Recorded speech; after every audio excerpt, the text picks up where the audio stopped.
C'est une incroyable histoire débutée il y a 2 ans tout pile à Lyon. Félix Grétarsson devenait le premier homme au monde à être greffé des 2 bras à l'hôpital Édouard Herriot. La réalisation d'un rêve pour cet Islandais amputé en 1998 après un accident sur une ligne à haute tension dans son pays. Au-delà de la prouesse chirurgicale, la rééducation est tout aussi impressionnante. Le patient progresse régulièrement, il gagne en autonomie et il redécouvre même certains gestes du quotidien. Pourtant, ce n'était pas gagné d'avance. Voyez ce reportage de Valérie Benet avec Sandy Goldstein. 81. Première mesure du bilan d'évaluation au 24e mois après la double greffe de bras. Vous mesurez quoi là ? Ça s'appelle les aires de préhension. C'est l'espace dans lequel il va pouvoir saisir des objets ou les manipuler. Tout un bric-à-brac pour vérifier aussi comment Félix Grétarsson, qui a vécu 23 ans sans bras, joue encore des pieds ou des épaules. Il n'était pas exclu qu'il puisse faire moins de choses après la greffe qu'avant, qu'il perde certaines des capacités qu'il avait avant la greffe. Donc c'est pour ça qu'on teste les mêmes capacités avant et après, pour voir ce qui va mieux et potentiellement voir ce qui va moins bien. Mais aujourd'hui, le corps médical constate surtout que le patient islandais s'est approprié ses nouveaux membres de manière inespérée, presque jusqu'au bout des doigts. On ne savait pas trop où on allait, c'est une première, on n'avait jamais greffé des bras à ce niveau-là. On s'était fixé des objectifs minimums qui nous semblaient atteignables. On espérait qu'on aurait plus que ces objectifs. Ça se confirme qu'on a nettement plus que ces objectifs. Après, on verra jusqu'où on va. D'avoir vu cette récupération, d'avoir vu cette motivation, d'avoir vu ces activités qu'il réussissait à faire au fur et à mesure, moi je suis content pour lui, quoi. C'est magnifique. En plus, il a une personnalité à défoncer les murs. Et chaque jour, il redécouvre de nouveaux gestes. Je conduis presque 25 ans sans ceinture. Et maintenant, je peux avoir un accident. Imaginez aussi que sa prochaine voiture ne se dirigera plus avec les pieds, même si ses mains ne sont pas encore très fermes sur le volant. Si je dois tourner un grand tournage, j'utilise les pieds. Mais comme ça, juste tourne un peu, ça va. Aujourd'hui, Félix, il peut faire beaucoup de choses par lui-même et les voir heureux. Et voilà, c'est comme si régulièrement il avait des cadeaux de Noël. En novembre, je suis restée toute seule pendant un week-end pour la première fois en 25 ans. Le quinquagénaire ne tient pas encore ses couverts tout seul, mais il peut désormais s'habiller, se laver les dents. Un quotidien en constante amélioration. Maintenant, je peux, par exemple, utiliser un smartphone. C'est nouveau. Avant, je fais comme ça. Du Brésil au Royaume-Uni, l'histoire du premier homme greffé des bras jusqu'aux épaules a fait le tour du monde. Lui documente aussi ses progrès sur les réseaux sociaux.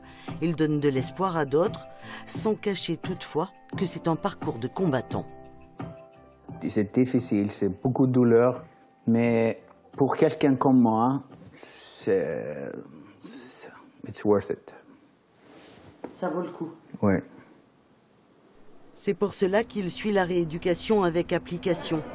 4 jours par semaine, il enchaîne les séances de kiné, électrostimulation ou ergothérapie.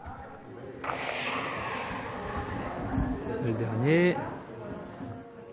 Pendant encore une année, malgré la fatigue ou le sentiment de progresser plus lentement, il va poursuivre les entraînements pour aller plus loin, continuer à marquer des points.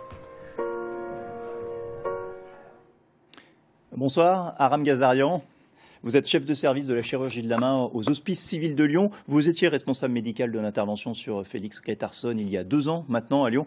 Alors on l'a vu, on a beaucoup parlé de cette prouesse chirurgicale. Là, ce qui est assez incroyable aujourd'hui, c'est cette reconstruction, cette rééducation qui progresse de manière impressionnante.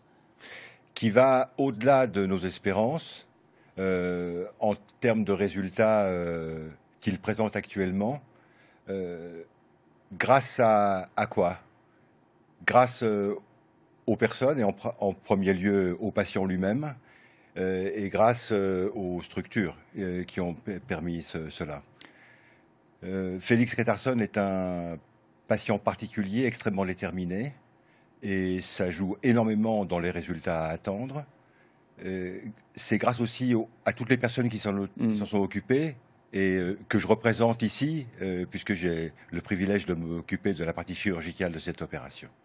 Est-ce qu'on sait aujourd'hui jusqu'où ces progrès vont le mener? On entendait dans le reportage, on ne sait pas trop où on va. Est-ce qu'on a une petite idée aujourd'hui, un peu plus précise en tout cas? À 2 ans d'évolution, il n'est pas loin du résultat maximum. Il va encore progresser pendant 1 an. Et ensuite, les progrès qu'il va continuer à faire au-delà sont les progrès d'adaptation, c'est-à-dire d'exploitation de l'existant. Alors je le disais, c'est assez inespéré hein, comme type de progrès. On va se replonger il y a 2 ans après cette double transplantation donc très lourde. Écoutez ce que vous disiez en conférence de presse quelques jours après cette opération. À ce niveau d'amputation des membres supérieurs, on ne peut pas espérer et encore moins promettre qu'une main fonctionne normalement. La seule chose qu'on peut dire, c'est qu'on a de bonnes raisons d'espérer qu'il obtienne une flexion active du coude à gauche. Le reste, on n'est pas sûr. Ouais, on parlait juste du coude. Est-ce qu'on pourrait dire que Félix Grétarsson, grâce à l'équipe aussi qui l'entoure, a repoussé un petit peu les limites physiologiques, les limites de la science que l'on connaissait jusqu'à maintenant? Absolument. On est prudent, vous l'avez vu, et on a raison de l'être, parce qu'il ne faut pas vendre des rêves inaccessibles, même si notre détermination procède de beaucoup d'enthousiasme. Il repousse les limites, oui. On peut dire aujourd'hui que, et c'est le propre de l'expérimentation, c'est qu'on considère raisonnable de faire quelque chose dans l'équilibre que représentent les bénéfices d'une opération, même expérimentale, et les risques ou les inconvénients qu'elle présente.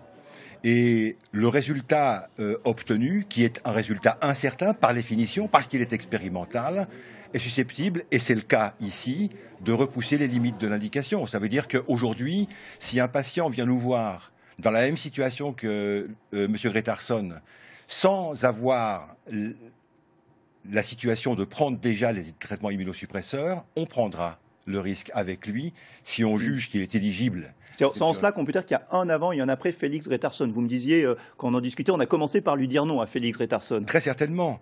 Un type vient vous voir, j'ai pas de bras, je veux des bras. On commence par lui dire non. C'est trop risqué pour vous. On n'aura pas d'assez bons résultats. Et puis on approfondit la question. On écoute sa détermination.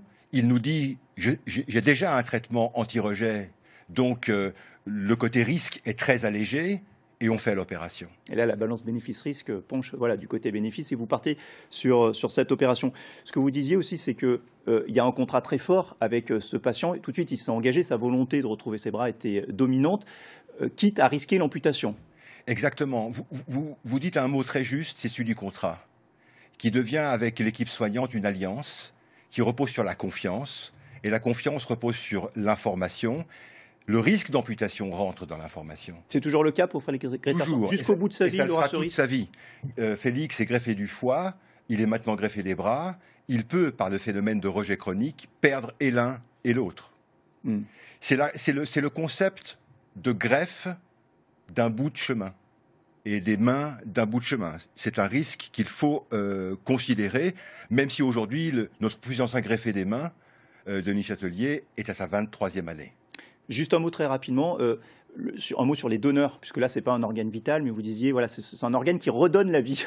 Parmi les personnes, absolument, il faut s'incliner et remercier les donneurs qui font don de leurs organes, y compris de leurs mains. Pas facile de donner une main, et pourtant tellement utile au prochain. Merci beaucoup, professeur Aram Gazarian. On va suivre la rééducation, bien sûr, de Félix Grétarsson, comme on le fait depuis le début. Et puis, je vous signale au passage qu'un documentaire de 26 minutes est en ligne sur la chaîne YouTube de France 3 Rhône-Alpes. Merci beaucoup.